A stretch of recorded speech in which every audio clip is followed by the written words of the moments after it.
What's up, everyone, and welcome back to Cinematic Reviews. I am your host, Chris, and this, of course, is the show about all things movies and TV. Well, we've come to it, the finale of Fright Nights in October. It's been a blast doing this event for all of you on the show. If you have not seen the previous episodes, go back and watch those. We had a lot of fun reviewing those movies. We did Sinners, we did Sinister, we started off with Seven, and we also did the first Saw movie. And here we are with the fifth and final episode for the 2025 Fright Nights, and that is Scream, the 1996 slasher film that kicked off the iconic franchise Scream.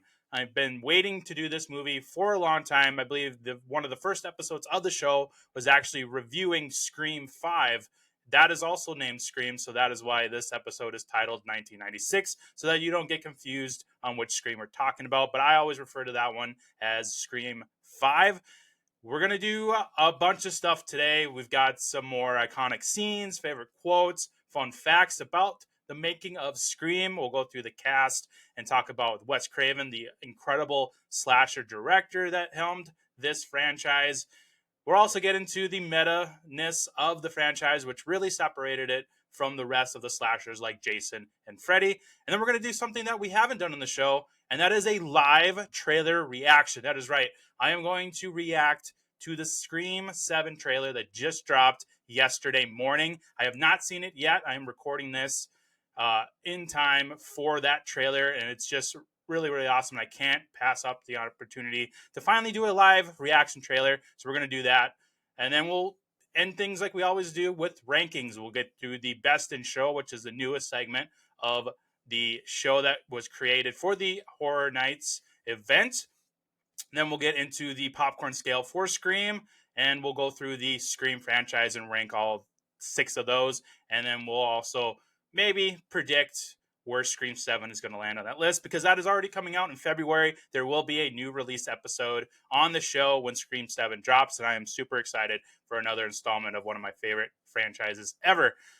Couple reminders at the top of the episode. You can watch the show every week at youtube.com/the cinematic reviews. You can also listen to the audio version on your favorite podcast network like Apple Podcasts, Amazon Music, and of course, Spotify. You can check out the social media pages. I put out a lot of artwork for the episode. I also release different announcements that happen in Hollywood, like Scream 7. I just did a post about the Scream 7 poster being released, as well as the trailer, which we will react on this episode. I can't wait to do that. It's going to be awesome. I've been waiting to watch this all day. I think that's it for the reminders. Check out the rest of the Fright Night episodes. Like I already said, it's been a blast doing this event, and here we are at the finale. So let's kick things off with a couple of reactions. I got 2 series reactions. One's from HBO. You can probably guess what that one is. And then one from Hulu, which I'm very excited to talk about. So let's head over to news and reactions.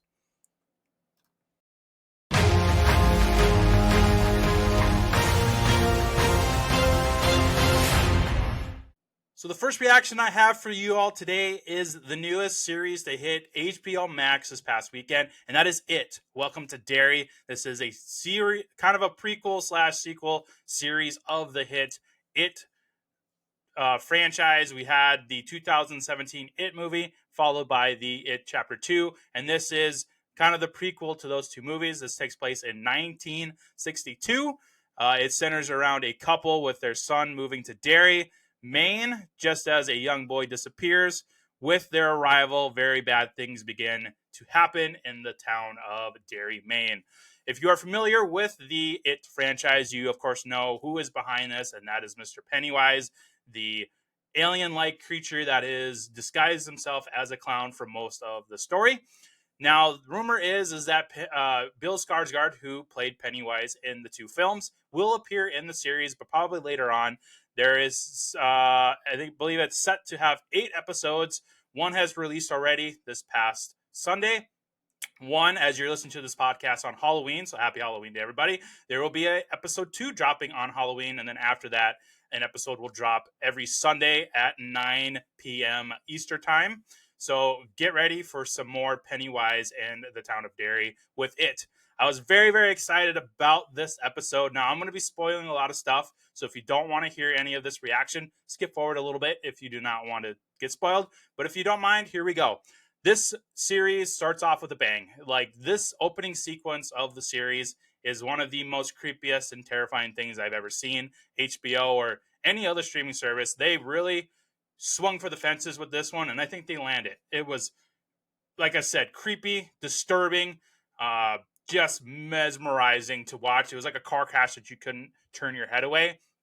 So the young boy who gets picked up by this family, supposedly traveling outside the dairy, he wants to leave this town, but they have either been put under a spell or controlled by the Pennywise, as we will call him, and basically tortures this kid in this car. There's a scene where a mutated baby with bat-like wings comes out of this pregnant woman's uh, I'm just gonna say it, vagina. She gives birth to this mutated bat-like child with two heads that's flying around, killing people, and basically ends up killing him in the process. But he is marked as a missing child, like if you've seen the movies of It or the previous movie back in the '90s with Tim Curry. These kids are labeled as missing, but honestly, they are pretty much dead. They are food for the creature that came down from space known as Pennywise. So, this first episode really kicks off the kind of vibe and style that's going to be for this show. We eventually get to this theater scene that is just as crazy, if not even more crazier than the car scene that we opened the show with, where the same bat-like child, two-headed mutated thing comes into the movie theater, basically eats all these kids up except for one. And it was really cool how they introduced it, because they're watching a movie. You're like, okay, this is cool. Bunch of kids just kind of blowing out steam in a movie theater watching an old movie. But then they noticed the young boy that we saw on the previous, and I'm drawing a blank on his name. Let me kind of roll through some of the kids' names. We've got Lily, we've got Teddy, Phil, Dick is a soldier, so we kind of have that Area 51 army side plot going on at the same time. But I'm trying to remember. Oh, Maddie. Maddie was the kid. So Maddie's the kid at the beginning with the car, and then he ends up showing up on this movie, and everyone's freaking out like, how did Maddie end up in this old movie? Well, it turns out that Pennywise is behind it, because he does that creepy smile that Pennywise does, Maddie does in this movie. And then that's when that bat-like child thing comes out and starts eating everybody, except for a couple of the kids who end up escaping. It's very gruesome. You actually get to see him rip a couple kids apart. There's this little girl that ends up getting her hand bitten off. It's a wild, wild scene. It's not as gruesome as like the Terrifier series, if you've seen those, but it kind of pushes the envelope for what HBO Max has done in the past. And I think this show is going to really show you that HBO is not afraid to start pushing that envelope with these horror movies, and I applaud them for that. You basically have to be an adult to sign up for the streaming service, so just put your parental locks on if you don't want your kid watching the show. And it really is not for kids. Like, I can't stress that enough. I stressed it a lot last episode with Sinister, and Scream has some bloody stuff there, but it's more, I don't want to say kid friendly, but it's not as dramatizing as, say, Sinister or like Seven. This is kind of how it is for It, Welcome to Derry, and the previous two movies. Definitely not for kids, so please do not let your kids watch these unless you feel like they are capable of, but you better be ready for those nightmares to hit you in the middle of the night. So, but It, Welcome to Derry is a really, really awesome show. I'm super excited for the rest of the episodes. For the season premiere, I did rank it in the popcorn scale, and I'm giving it 5 popcorn buckets for this series premiere. It is really an incredible addition to the It franchise, and I'm super excited, like I said, for the rest of the 7 episodes that will be dropping on HBO. So check out It, Welcome to Derry, streaming now on HBO Max every Sunday at about 9 p.m. Eastern, depending on your time zone, for the newest episode. Next, we're going to switch over to Hulu, which I haven't really done a whole lot of shows on Hulu, but I've started to grow to love Hulu quite a bit. And there's a show that caught my eye. It stars Glenn Powell. You probably recognize him from Twisters and Anybody But You. And now the most recent iteration of The Running Man that will be coming out in a couple weeks. he plays Russ Holiday / Chad Powers. Now, Chad Powers is a football star in college who ends up throwing his life away in the trash over one poor play in the championship game. I believe it was the Orange Bowl or the Peach Bowl or one of those.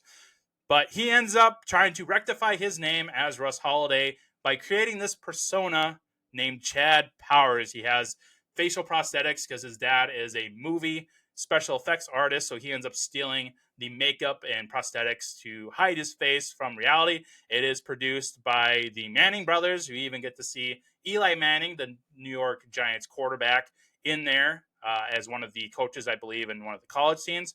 But Glenn Powell is an actor that I've grown to really, really like and appreciate in Hollywood right now. I'm super excited for the new Running Man movie that he will be starring. We did Twisters already on the podcast, and I'm really tempted to do Anybody But You, which stars him and Sydney Sweeney, which is one of my favorite rom-coms now in history. So we would probably dive more into Glenn Powell on the show in the later dates. But I'm so happy we get to talk about him. And I think he does a really good job in this show. He plays a really good a-hole or dick, whichever one you want to pick. But on the flip side, he's this really good, innocent guy who's just trying to rectify his name by trying to do the right thing, and he starts making relationships on this team. So, kind of give you a more detailed synopsis. It follows a disgraced college quarterback named Russ Holiday, like I mentioned, disguises himself as Chad Powers, and then walks onto a struggling Southern football team to revive his football career. I believe they are in Florida, and they are the Panthers, I think is what their mascot is. So they are a down in the dumps team that is basically on their last leg. It's got quite a cast as well. Steve Zahn, who I absolutely love, plays the coach, Jake Hudson, who is on the hot seat. He has to have a winning season or he will end up getting fired. So that's where he turns to open tryouts to basically throw some freshness on this college team. And that's where they stumble across Russ Holiday disguised as Chad Powers. And he lights it up with his incredible skill at quarterback. And it's a really fun show that I hope ends up having another season. Season 1 was only 6 episodes. Now, the ending didn't really vibe with a lot of people from the reviews that I've been reading. I didn't mind the ending of the story. Now, I understand the argument that it probably really didn't earn that ending or live up to the hype that was this show. But I think if they do get greenlit for a season 2, that they can kind of take what they did right and continue on that, and then kind of learn from what they did wrong with the show and hopefully improve it in a season 2. I think when this show first was announced, they had plans for potentially 3 seasons, depending on how the viewers and the subscribers went for this, and then what kind of direction they want to go for the story. And there's a lot of different ways they can go with this story, but I really liked it. It's not like the greatest show in the world, but I did give it a modest scale ranking on the popcorn scale, and that is 3 popcorn buckets. So it's only 6 episodes, so it's a very, very small amount of content to grade. And like I said, the ending wasn't perfect, but I respect it for what it is and what the vision that it was for the writers. And I love Glenn Powell in this show. I think he's very fun and energetic and very. You start to peel back the onion, so to speak, on the character Russ Holiday, and it turns out that he really is a lot like this persona that he created in Chad Powers, where he's a really misunderstood guy that's been trying to make a name of himself because his dad is such a famous special effects artist in Hollywood. He's trying to, follow his own path with his really great, awesome talent that he has as quarterback. And I really want to follow this story more about Chad Powers. So I'm hoping season 2 gets greenlit on Hulu, but only time will tell. This is the type of show that if it doesn't pull enough appreciation and subscribers and all that, they will yank the cord on this. But with Glenn Powell being such a huge name in Hollywood, and it seems like he is really invested in this character, I could see them at least giving season 2 a try. And then if maybe this starts to trickle downhill and go sour pretty fast, it could potentially get cut after season 2, which that's the name of the game. But I'm really, really hoping that they do a season 2 because I want to know more about Russ Holiday and his journey as Chad Powers. So I'm giving it 3 popcorn buckets on the popcorn scale. So check out Chad Powers season 1, now streaming on Hulu. It stars Glenn Powell as Russ Holiday, aka Chad Powers. So that'll do it for the 2 reactions that I have for you all today. We'll eventually jump into a first ever live trailer reaction with Scream 7 later on in the show. But let's head over to our feature film of the day, and that is Scream.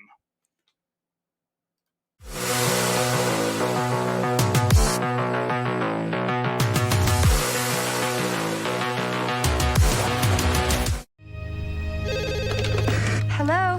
Hello. Who is this? You tell me your name, I'll tell you mine. Why do you want to know my name? I want to know who I'm looking at. I am calling the police. They never make it in time. This is Gail Weathers with an exclusive. Authorities are baffled. Been warned by the killer. It all began with a scream over 911, like the plot of some scary movie. Hello, Sidney. Do you like scary movies? What's the point? They're all the same. Some stupid killer stalking some big-breasted girl who can't act, who's always running up the stairs when she should be going out the front door. It's insulting. There are certain rules that one must abide by in order to successfully survive a horror movie. Never, ever say, I'll be right back. Because you won't be back. Get another beer, you want one? Yeah, sure. I'll be right back. Help me, somebody! You're not scared, are you? The 1996 slasher film Scream is our final movie of this year's Fright Nights on Cinematic Reviews. I've been waiting since I pretty much started this podcast to jump into the original Scream movie. It's one of the movies that I watch every year for Halloween. It's my favorite slasher franchise. I'm going to jump on the rankings real quick, and it's my favorite Scream movie of all time. We'll see maybe if Scream 7 can dethrone it. It's going to be pretty tough because this is a classic horror slasher film, and I just absolutely love what Wes Craven did with this first installment of the pop culture icon that is the Scream franchise. It was released on December 20th, like I said, 1996. It had a budget of about $14 million, and it made a whopping $173 million at the worldwide box office. In US and Canada alone, it made just slightly over $100 million. That is completely bonkers.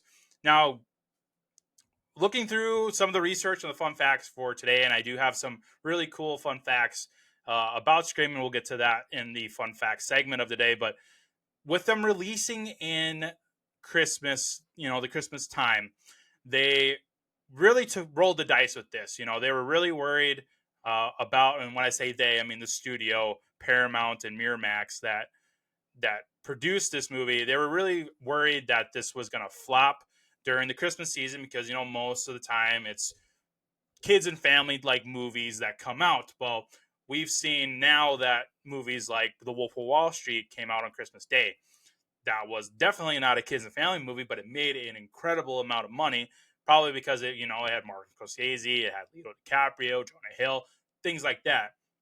Whereas in 1996, it wasn't very common for a horror movie to be released around Christmas. Most of the time it's that's like a summer blockbuster or, the October season for Halloween. So they really took a gamble on there. But looking at the box office numbers, it was pretty much word of mouth that made this movie what it is. Just a few percentage of moviegoers, that go instead of a Christmas movie or a family comedy, they're probably like, I'm a horror guy. Let's go see what this new Wes Craven movie is all about. Because he previously did, the Freddy Krueger franchise, which was a huge hit back in the day, back in 1980s. So why not see another franchise potentially that Wes Craven's going to start? So then that was really the driving force behind the box office success of this movie was word of mouth. And then as soon as people started seeing it, there were outcries about wanting a sequel, which they actually had partially a script written before this movie even came out. I think they had like 5 or 6 pages written. And then once this movie showed a huge success at the box office, studio's like, okay, take your 5-page script and give us a full-blown script for a sequel. And that's where we get Scream 2, which we'll eventually get on the show. I want to eventually review every Scream movie on the show. We've done Scream 5, we've done Scream 6, and now we're doing the first Scream. And then we'll eventually do Scream 7 when that comes out in February. So that leaves Scream 2, 3, and 4 to finally do. And I really, really like 4. It was a real surprise back in 2011 when that 4th movie came out after so long between 3 and 4. But it's a franchise that you can return to as many times as you want. And it's really, really awesome. And I credit that a lot to the style and how Wes Craven built this franchise to be able to be made in different generations, different decades of time. It's an endless franchise, if you ask me. It's incredible. You can build on it. You can throw in more movies, more current references to Hollywood as you go through the different decades with these movies. It's really, really awesome. And truly unmatched. I think this was the first movie to really pull into that meta part of the sphere. It was very fourth wall breaking, where they quote actual movies in Hollywood. They mention actual actors working in Hollywood at the time. It was really, really cool how they tied in reality into this movie about a couple killers just cutting people up with a knife. It's really, really awesome that they wanted to change the slasher genre up a bit, where they included this meta-ness to it, the fourth wall breaking, and it's truly awesome. And it's the reason why I separate it from any other slasher franchise. Even though Nightmare on Elm Street is one of my favorite franchises also, this completely trumps that one for sure, because of the relatability to it, to all these actors that are mentioned, to these movie quotes that we've heard as kids or even as adults as we rewatch these movies 100 times over. It's like I keep saying, it's an endless franchise that you can just build on no matter what decade you're in, because you can just pull current quotes and current references from whatever movies are out in that time frame. It's just really, really incredible how they set up this franchise with this first movie, and now it's blown into a pop culture icon with the ghost face mask and the black robe. It's really, really awesome. And I have some really cool fun facts about how that costume was made and the ideas behind it. So, but before we get into all that, let's go over the cast if you need a refresher on those. So we got Neve Campbell playing Sidney Prescott, who is the main protagonist of the movie, even though on the cover, and they really commercialized Drew Barrymore, but Drew Barrymore is only in that first scene, and then she's never seen again. She's killed off, which was a really interesting way to market this movie, where you put a face on there. Drew Barrymore, everybody loves her. In the 90s, she was like the goddess of Hollywood. So Wes Craven had the idea of, let's put Drew Barrymore front and center on the poster, but let's kill her off within the first 10 minutes. It was a very, very risky but clever way to market this movie, where you get these people like, oh, Drew Barrymore, I love her. She's in a horror movie? Heck yeah, let's go watch this. 10 minutes in, you're like, what the fuck? They killed Drew Barrymore already?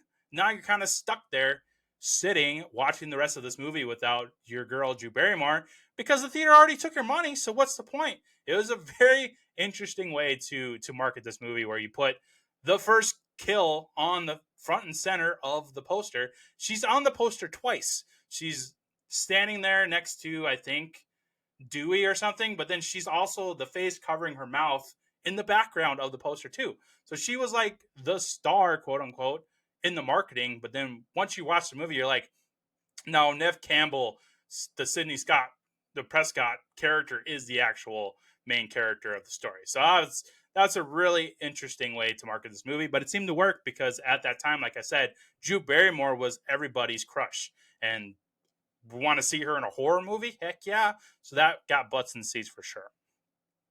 Then you have another friendly face in the 90s, Courtney Cox as Gail Weathers, the reporter. Courtney Cox at the time was doing Friends. I was reading through the research for the movie, for the podcast today, and it sounds like she really, really wanted this role. Like she really petitioned to get the role of Gale Weathers to try to flip the script on her nicey nice Monica character that she plays on Friends at the time. She wanted to be quote unquote a bitch, as what she says Gale Weathers is, to kind of break up that stereotype that she was being casted as. So, but she did a great job. I'm glad that she stuck to her guns, digged her heels in, and went for this part because she's fantastic as Gale Weathers. This movie isn't the same if a single person in this casting is gone or different. It's really, really, really awesome. And it's a reason why this franchise has lasted so long, because of the cast. They do such an incredible job with the casting in here. And I'm very, very excited to see what the cast is like in Scream 7. It's going to be awesome. We also get Deputy Dewey, played by David Arquette, who, to be honest, I only know from this franchise. I'm going to pull up his IMDb because I can't name a single project that he is in other than the Scream franchise. So he was in Scream 3, Scream 2, of course. He eventually came back for the other Screams. Looking through his IMDb, really don't recognize anything else besides the Scream franchise. I think this is pretty much what he's known for as Deputy Dewey, or Deputy Doofy if you've seen the Scary Movies. Okay, I'm going to sidebar here for a couple seconds. So growing up, I always got Scary Movie and Scream mixed up. You know, the scenes just kind of blended together because that's just how really accurate Scary Movie is. And if you haven't seen Scary Movie, it's a parody of all these famous scary movies, horror flicks throughout Hollywood history. The first Scary Movie that kind of kicked off this parody genre, so to speak, in Hollywood, they based it off of this first Scream movie. Like, it is shot for shot. They got a lot of the costumes the same, and that's been a running joke over the years that the two movies kind of blend together because they are so connected, and you have to like really sit there and think like, was that a scene in Scary Movie or was that a scene in Scream? And I find myself a lot, being the movie buff that I am, even I struggle with piecing apart. Like, I watched all the Scary Movies this past week because I just got in that Scream mood, and I haven't seen those movies in a while. So now, working on this podcast today for the show, going through the iconic scenes was a little tough because I had to remind myself, like, hey, that's a scene from Scary Movie. That's not a scene from Scream. So it's a real challenge for a lot of people to, when they're talking about Scream and they bring up a scene, you got to go like, no, that's a scene from Scary Movie. You're getting it mixed up. So that's my little sidebar today. I wanted to make sure I at least mention Scary Movie because they did such a really good job at basically copy and pasting the Scream scenes into that movie and making fun of them. I had to make sure I mentioned that for sure. But back to David Arquette. I guess he was in Never Been Kissed, which I think I've seen. That also stars Drew Barrymore. So that's probably the only other one that he's probably a note of outside of Scream. But yeah, that's David Arquette's pretty much Deputy Dewey. That's what he's known for. And I think he's really just embraced the character. He seems to love the character. He keeps coming back until, spoiler alert, he is unfortunately killed in Scream 5, which blew my freaking mind and kind of pissed me off because I love Deputy Dewey. He's incredible. Watching this movie for the first time where he gets stabbed in the back, I thought he was dead. I was like, no, I like Dewey. But then he ends up coming back in Scream 2. So he's kind of a dipsy deputy who wants to do the right thing. He's got a crush on Gale Weathers. You know, he's got that kind of stutter to him. He's kind of got that dorky walk to him. So, but he's an adorable guy, and I love David Arquette. So Deputy Dewey, everyone. Then we get to Billy Loomis, played by Skeet Ulrich, I think is how you say his name. Again, other than the Scream franchise, he's in the Riverdale show, if you've ever seen that, kind of based off of the Archie comics. He plays Jughead's dad. But other than that, that's really all I've seen him in. Then he, of course, comes back in Scream 6 as kind of a haunting ghost to, what's her name? Sam, played by Melissa Barrera. I totally butchered that name. I'm sorry, Melissa. But Sam is the character in Scream 6. So he ends up being the father of her. But yeah, other than Riverdale, again, pretty much the Scream franchise is what he's known for. But he's really great as Billy Loomis. I really love Skeet in here. He's really convincing. Like, no, I'm not the killer, Sidney. I'm not the killer. But then that twist happens at the end, and he plays it very, very well. He is in consideration for Best in Show, so he's one of the 3 nominees. Spoiler alert. Then we get to the man of the hour. Matthew Lillard, Shaggy Rogers himself, plays Stu Macher in Scream franchise. And what can I say about Matthew Lillard that nobody else already knows? He is a fantastic actor, fantastic guy. He's been in so many franchises, Scooby-Doo, Scream. He is now a part of the Fright Nights of Freddy franchise.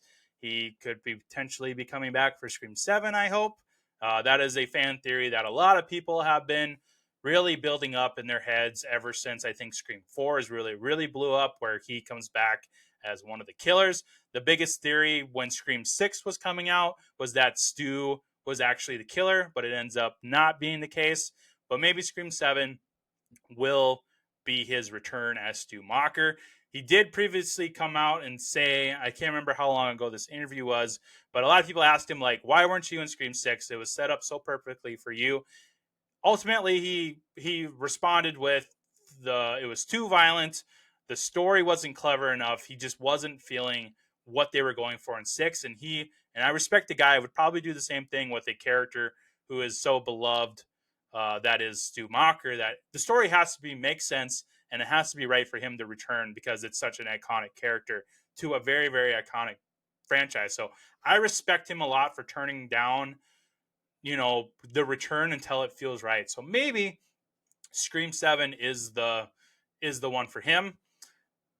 But aside from Scream, like I said, he was Shaggy Rogers in the Scooby-Doo, the 2 movies that James Gunn wrote, Scooby-Doo and then Scooby-Doo 2, Monsters Unleashed. He plays an incredible Shaggy. I can't see anybody else playing Shaggy other than him. That's honestly probably, depending on who you ask, he is probably Shaggy more than he is Stu.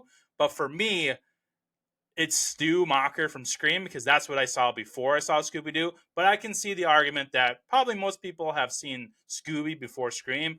And it's such an iconic character that Shaggy is that, they're going to link the most iconic, popular character to that actor. So I don't blame anybody if when you say Matthew Lillard, the first thought in their head goes to Shaggy. Me personally, it goes to Stu because that's the first time I was introduced to Matthew Lillard, and then after that, I would watch anything that he was in. 13 Ghosts is another great one that he did.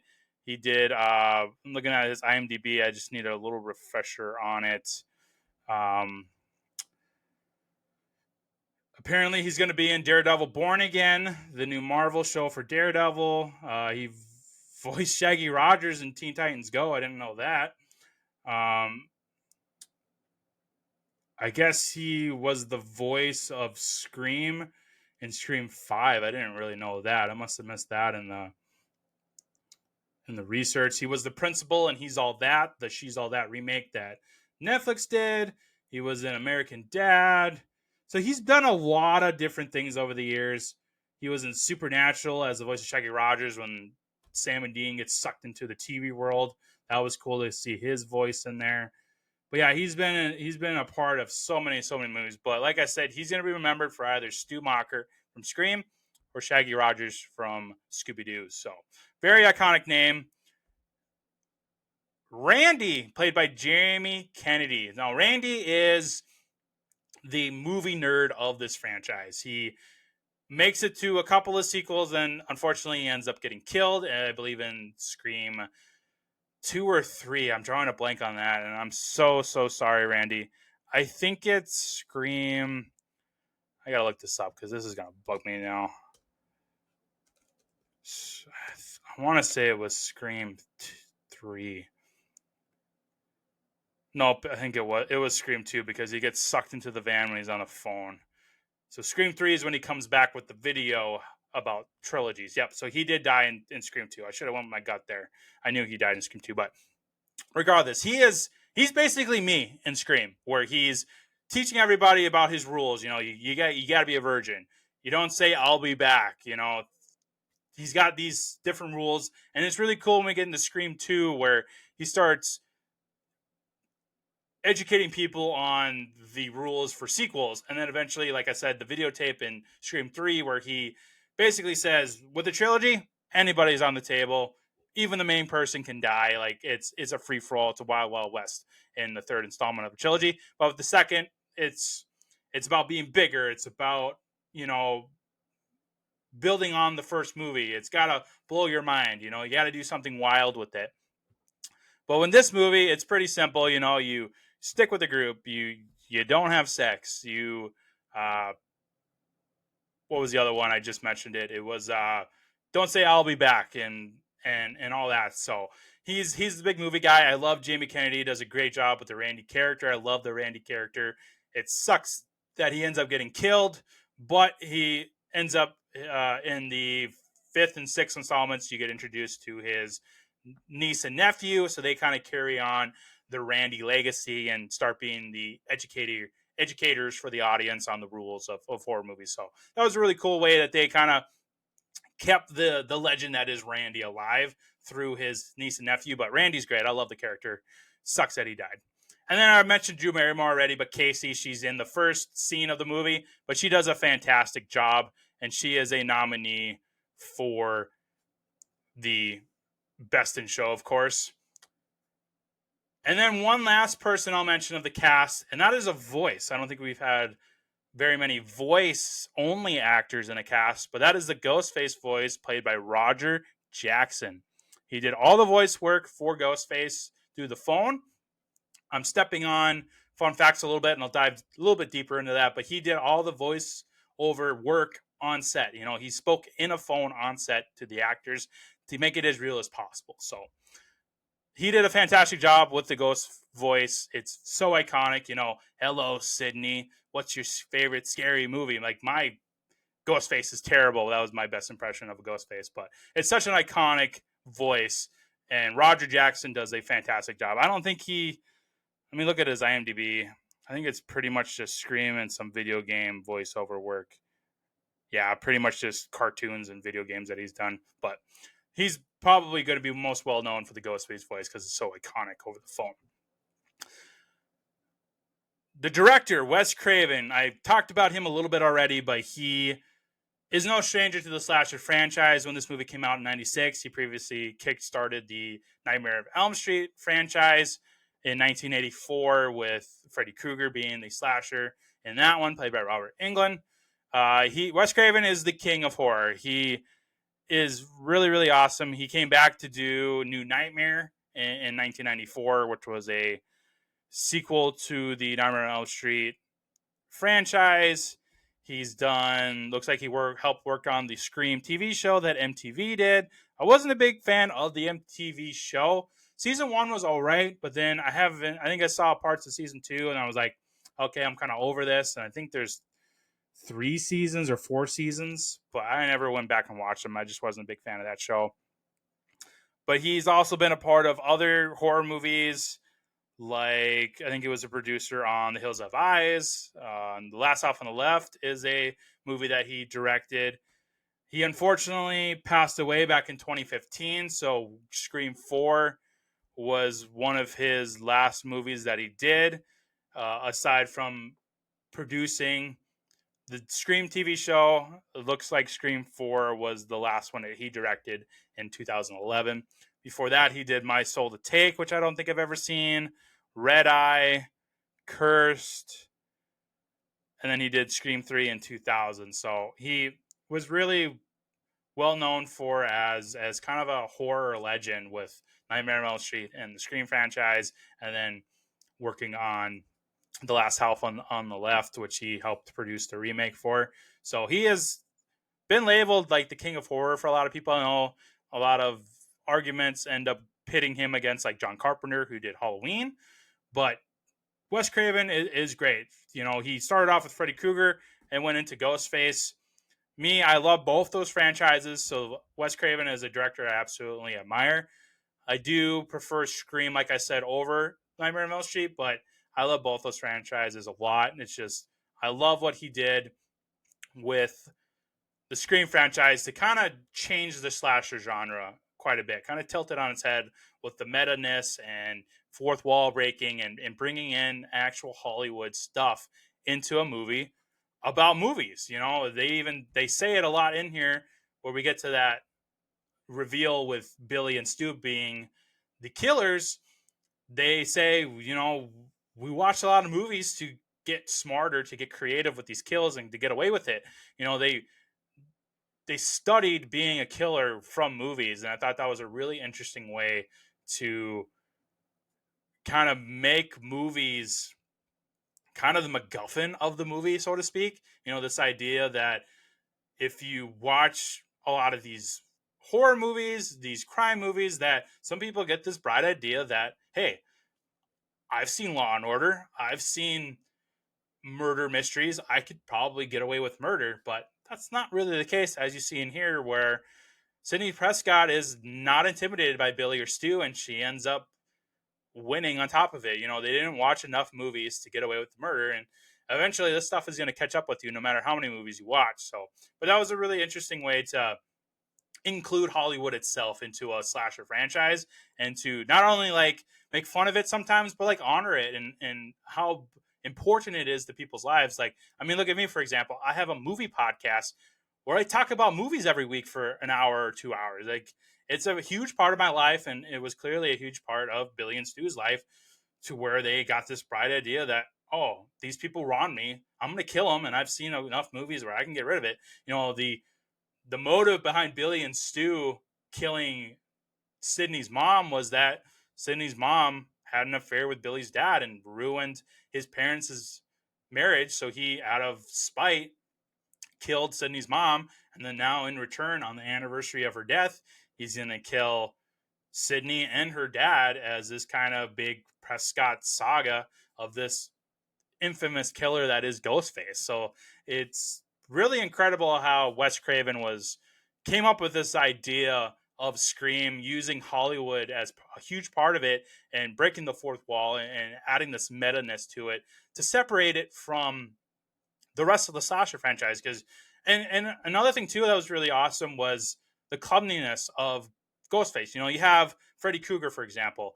He's only in people's dreams, so he's basically invincible. You can't really kill him unless you pull him outside of the world, and then you can kill him. But even after that, he comes back in 7 or 8 sequels, so he's pretty much invincible. Same thing with Jason in Friday the 13th. He's pretty much invincible.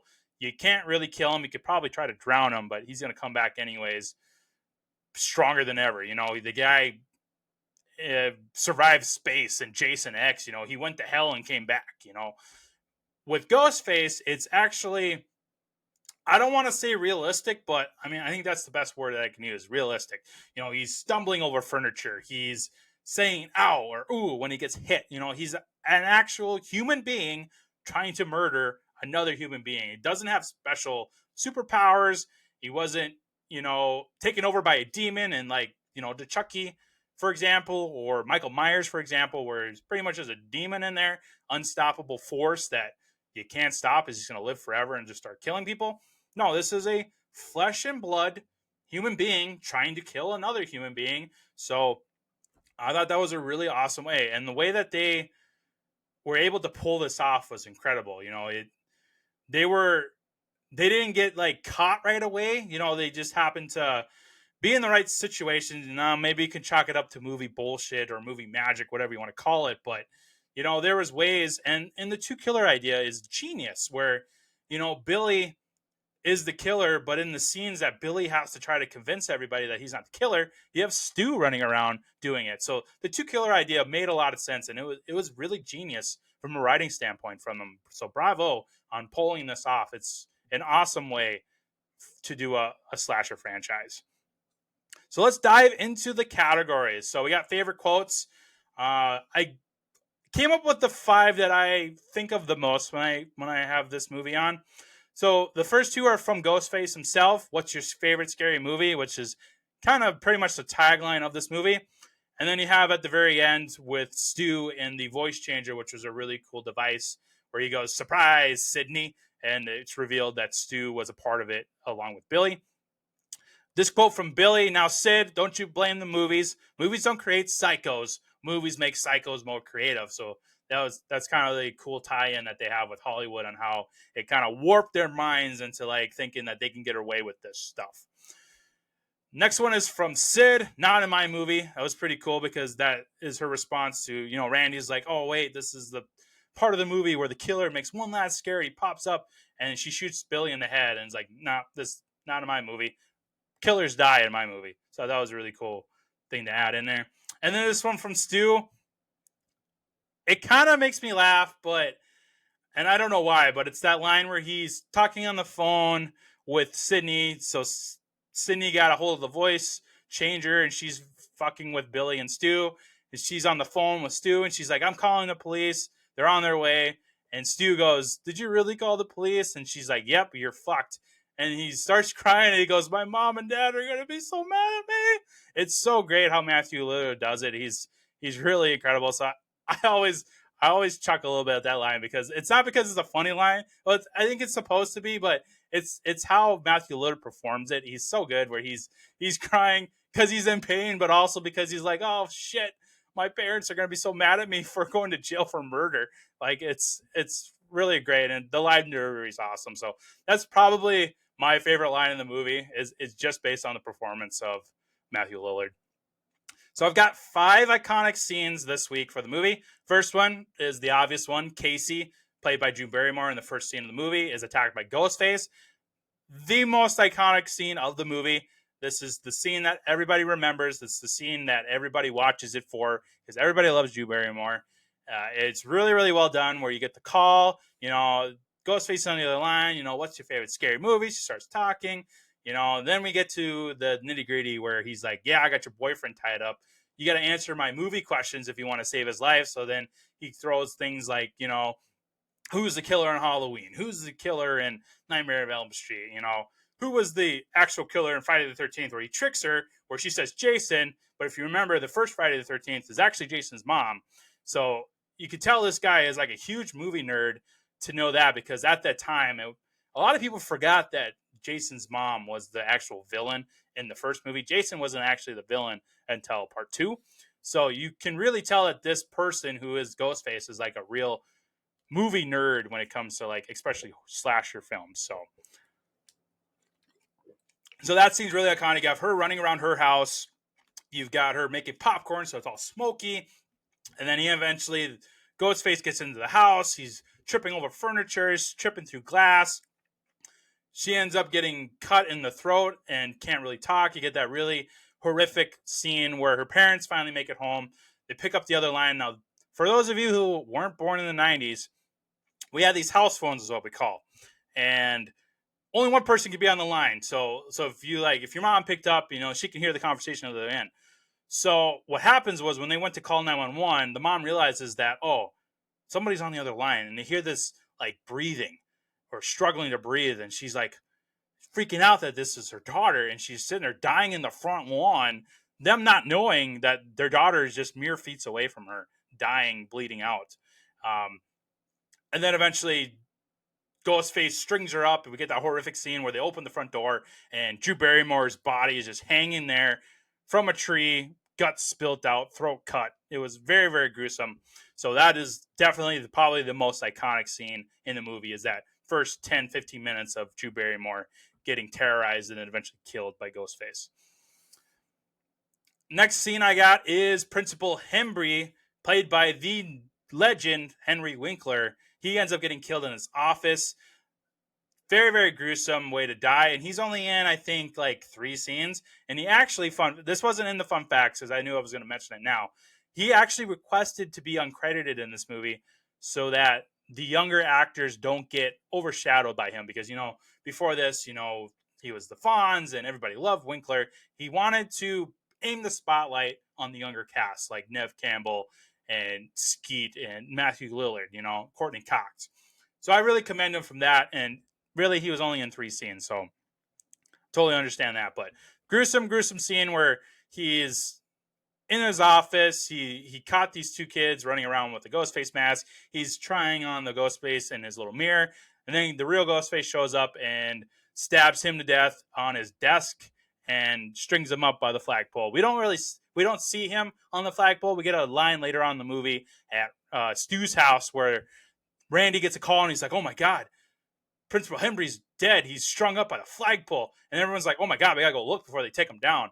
So I wonder if it would have been too gruesome to see that after we saw Drew Barrymore hang from a tree, and maybe, time constraints wise, they couldn't really get Henry Winkler for that scene, or maybe we don't really want to see Henry Winkler strung up like that. It was hard enough watching him get stabbed to death.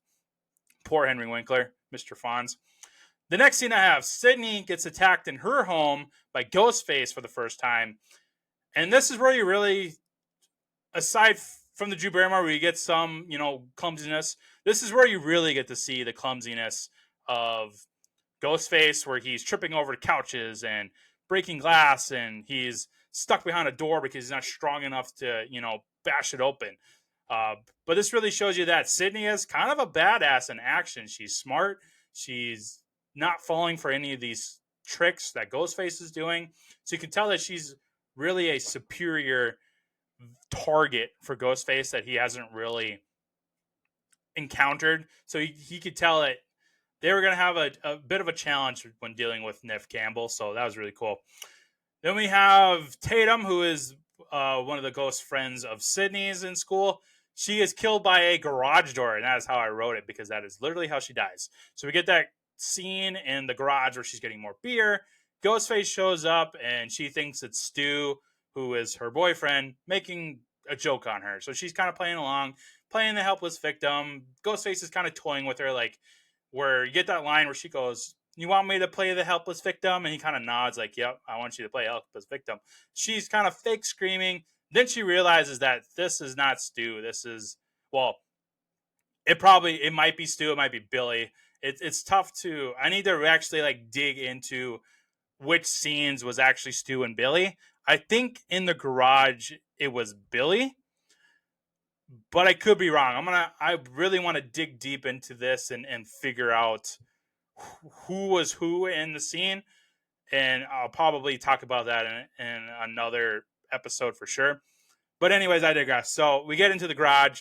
She's playing helpless victim. She noticed like the doggy door on the garage. She tries sleeping through that. Well, she gets stuck.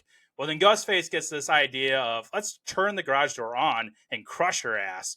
So we get slowly, as the garage door moves up, you see her body just wiggling, trying to get out of there. And then she ends up getting crushed. It's pretty gruesome watching her get crushed by the garage door. And then the last scene I have is the very iconic Stu and Billy reveal, where it's revealed that they are the killers behind the Ghostface mask.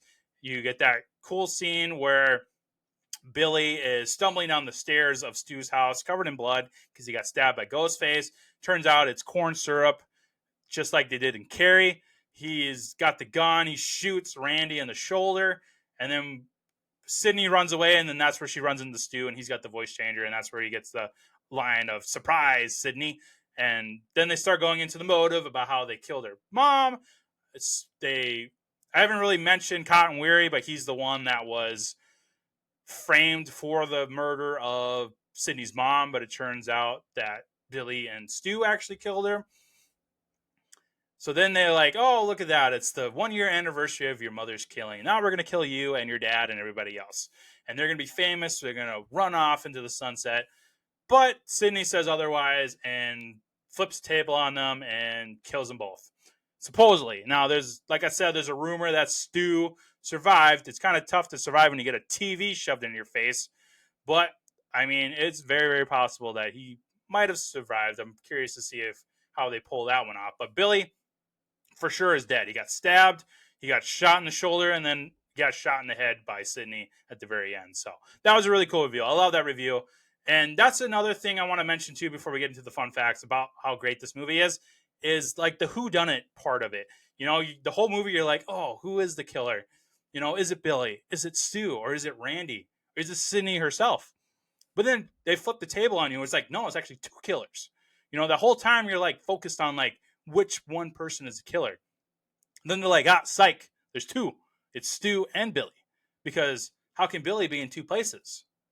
So that was really, really cool how they pulled that off, and I love a good whodunit, kind of like a Clue thing. So that was another aspect that I love about this movie. Fun facts. I got a lot of cool fun facts for you all today. The party scene near the end of the film runs 42 minutes long. It was shot over the course of 21 days from the time the sun set to the time it rose. After it wrapped, the crew had t-shirts made that read "I survived scene 118," which is the scene title for the shooting at the house. The cast and crew jokingly called it the longest night in horror history. So that was really cool. That 42-minute scene, which is quite a long time for an ending, took them 21 days to film. That is crazy.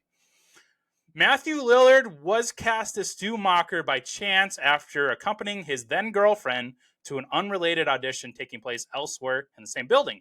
Casting director Lisa Beach saw Lillard in the hallway and asked him, "Would you audition for the part?" And then he ended up getting it. Drew Barrymore and Neve Campbell did not meet Roger Jackson, who is the actor that voices Ghostface over the phone, before shooting commenced. Whenever they are talking on the phone to the killer, they are actually talking to Roger Jackson. In fact, none of the cast met him. Wes Craven thought that would be better to bring out the shock reactions he needed from everyone when they heard that voice. That is why I love Wes Craven. He has that authentic reaction factor to his movies. So freaking incredible. I love Wes Craven. On top of that, all the killer's phone calls were really done by Roger Jackson on set with the cell phone. That was really cool. At one point, the crew were contacted by the police demanding to know who they were because they thought there was a real killer making the phone calls. That is really awesome, and bravo to Roger Jackson. During production, Ghostface's signature black robe was going to be white to make him appear even more like a ghost. This was changed in fear of people comparing the costume to those that the Ku Klux Klan wore. Oh my God, I'm so glad they went with the black robe. That would have been a PR nightmare if they went with the white robe. The mask is based on a few things. The painting, quote unquote, Scream by Ed Vard Munch. The characters on the cover of the Pink Floyd album, The Wall, and the ghostly characters that appeared in the 1930s Betty Boop cartoon. The mask is stark white and depicts a caricature of someone screaming and crying at the same time. Designer Slellerton stated that the mask displayed different emotions. It's a horrible look. It's a sorry look. It's a frantic look. That's really, really awesome. The special effects artists used about 50 gallons of fake blood in this movie. That is a lot of blood. The film was sent to the MPAA, which, if you're not aware, that is the rating council, or whatever you want to call them, that decides the rating of the movie, over 9 times for reconsideration, as they were going to slap the movie with an NC-17 rating on it. With each time, the MPAA made Wes Craven cut out more of the film's gore-heavy shots. Bob Weinstein eventually had to step in, which secured the film's R rating. Wes Craven wanted to know what Bob had said to the MPAA to get them to give the film its R rating. He told them to view the movie as a comedy and not a horror film. This completely changed the MPAA's viewpoint. Well, this isn't really a comedy. If you want a comedy of Scream, go watch Scary Movie, man. That was really slick on Bob Weinstein's part. I already mentioned this. Henry Winkler, who asked to go uncredited because the producers did not want to detract any attention from the younger, lesser-known actors, only ever appears, like I said, in 3 scenes in the film, all of which take place in his office. And then some casting facts. Leonardo DiCaprio actually screen tested for Billy Loomis. That's interesting. Joaquin Phoenix turned down the role of Billy Loomis. I'm kind of glad he did, because Skeet is awesome. And then Freddie Prinze Jr. auditioned for Stu. Really glad that he didn't get it, even though I love Freddie Prinze. Matthew Lillard for life, my friend. All right. Well, yeah, that kind of wraps up Scream 1996. Absolutely love the film. So glad I got to finally talk about it, break it down. Let's do a first on the movie podcast. Let's take a break, and then we'll react to Scream 7 live on the show. All right, we're going to react live to the Scream 7 trailer that just released. I'm going to hit play, we're going to watch it, and we're going to talk about it. Here we go. This is it. Oh man, they Can't are believe at we're staying at the Stu's Psycho Killer house. Are you B&B. kidding me? Oh, there it is. This is awesome. I really like the mask and the robe in That's this so one. It's cool. Oh, It's a motion stab detector. poster on there.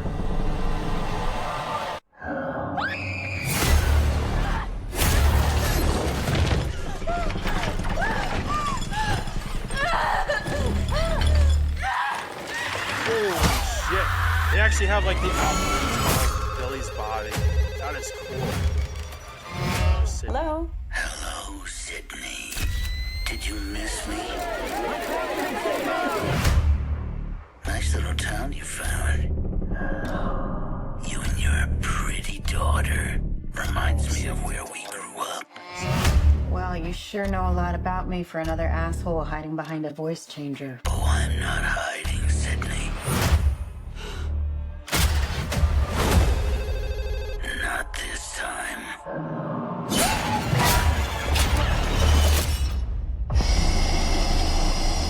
Down to the end.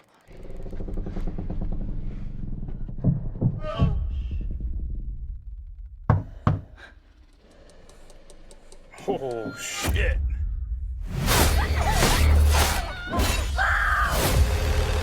I want to be a fighter, like you. If you hurt her. I'm not going to hurt her until you're here to see it. Let's unmask this fucker. All your friends died for just being near you. Where is my daughter? Tatum, listen to me. He's trying to find another way in. We're gonna do this together. You're gonna have to shoot him through the wall. Where? To the right of the door. Shoot him now! Do it now! She actually shot him. He's dead. But he's got Kevlar You on. need to make sure you Yeah. shoot him in the head. That was pretty I'm gonna burn it all down. Mother!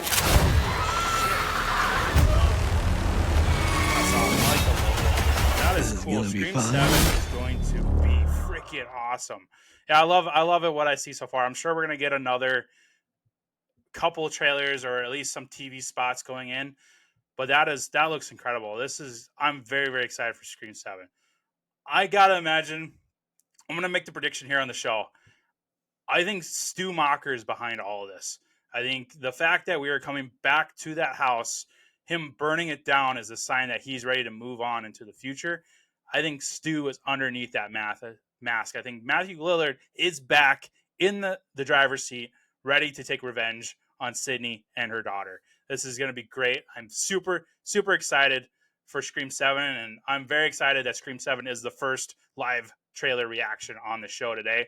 Happy Halloween, everybody. This is a Scream-filled episode, baby. Like, this is going to be awesome. I love what I see in Scream 7. I love the mask.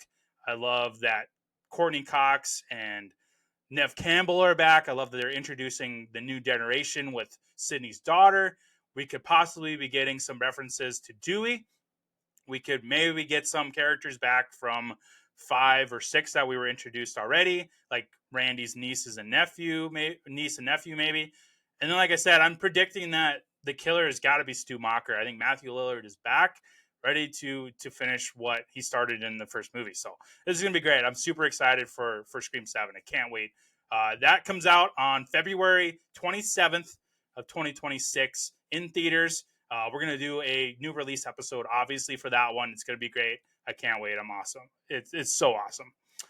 So the end of the show, like we always do, we're going to jump over to rankings for the Scream franchise ranking, the Best in Show award, and then we're going to get to the popcorn scale for the first Scream movie.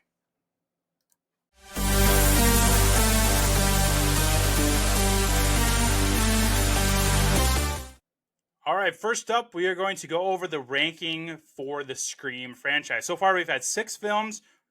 Like we had with the reaction, we have a 7th one on the way. At number 6, I've got Scream 3. Number 5, I have Scream 2. Number 4 is Scream 5, or Scream as they called it. 3, I've got Scream 6. 2, Scream 4, which was a surprise hit for me when it came out in 2011. I really, really like Scream 4. I love the twist in there and the killings. And then, like I've already said before, Scream is number 1 on my list. kind of just going off of the Scream 7 trailer off the top of my head, I think it could take over number 4. So it would bump Scream 5 down, as well as Scream 2 and Scream 3. So I think it's going to slide right in between 6 and 5. I think the highest that it could possibly go is between Scream 4 and Scream 6. It's going to have to really be awesome for me to put it at number 2. I don't think I'm going to be able to put it at number 1. It has to absolutely blow my mind in order for it to take over 1. I think that's pretty much set in stone, is Scream from 1996 at number 1. The highest ceiling that it could go, I think, is number 2. But I'm going to guess that it's gonna slide right in between Scream 5 and Scream 6, because I really do like Scream 6. I love Kirby coming back from Scream 4. I love them tying all the previous films together with that cool, awesome museum of of every killer and mask and weapon and all these other props from every single movie.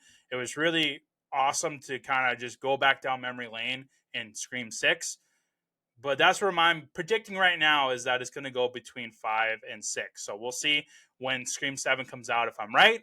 Maybe it'll be higher, maybe it'll be lower. So I'm very curious to see where that goes.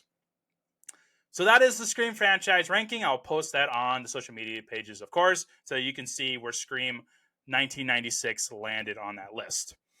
Next, we have Best in Show. Our nominees are Neve Campbell as Sidney Prescott, Matthew Lillard as Stu Macher, and we've got Drew Barrymore as Casey in like 10 minutes. But it was a really awesome 10 minutes. So those are our 3 nominees for Best in Show. And your winner for Best in Show for Scream 1996 is, of course, Matthew Lillard as Stu Macher. Matthew Lillard was phenomenal in this movie. I love how he played Stu Macher. I love that ending where he's crying on the phone about being so worried about his mom and dad are going to be so mad at him for going to jail for being a murderer. He's comedic when he needs to be. He's serious when he needs to be. He's psychotic when he needs to be.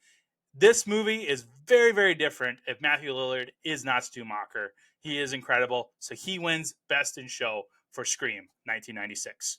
And then last thing on our list is the popcorn scale. You could probably guess where I'm going to put this at, judging by my review of the movie. And I am awarding Scream 1996 the Golden Popcorn Bucket Award. I can't go any lower. Like, that is my first instinct when I think about Scream. It is the definition of a perfect movie. It's got a great twist. It tips the genre on the side of its head.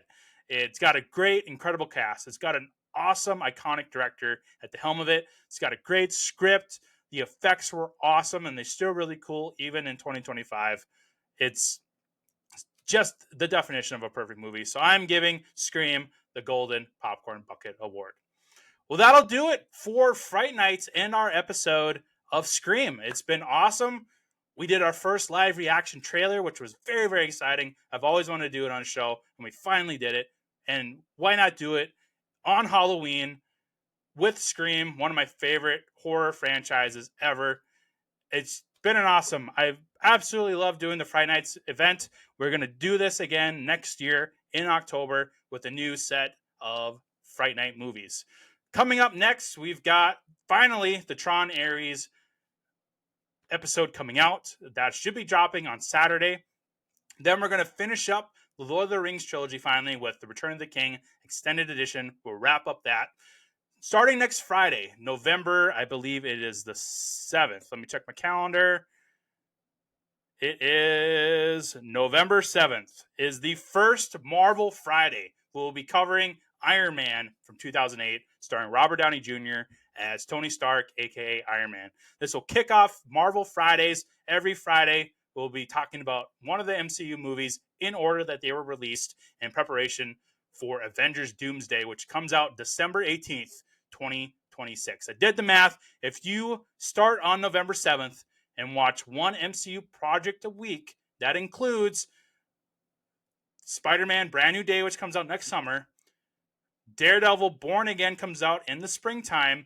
and then watch all the 2025 movies and projects that came out. If you watch one each week, starting next week, it will lead you into Doomsday. So we're going to do that on a show. I've been wanting to do a massive marathon run of the MCU for the podcast, and we're going to do it. We're going to finally do it in preparation for Avengers Doomsday. It's going to be awesome. So check out Marvel Fridays starting November 7th. Every Friday, we'll be covering a Marvel movie. Then we'll also be doing some other new releases, like Wicked for Good is coming out in November. Then we have Avatar Fire and Ash, the third installment in James Cameron's incredible Avatar franchise in December. And then we'll throw in some other shows as well. Stranger Things will be coming out, so we're going to do a couple of review episodes on that and a few other fun ones. So that'll do it for today's show. Happy Halloween to everybody. Be safe out there when you're trick-or-treating. Get as much candy as you can and put on your favorite scary movie, because it is the last night for spooky season. See you, everybody. And again, happy Halloween to you and your family.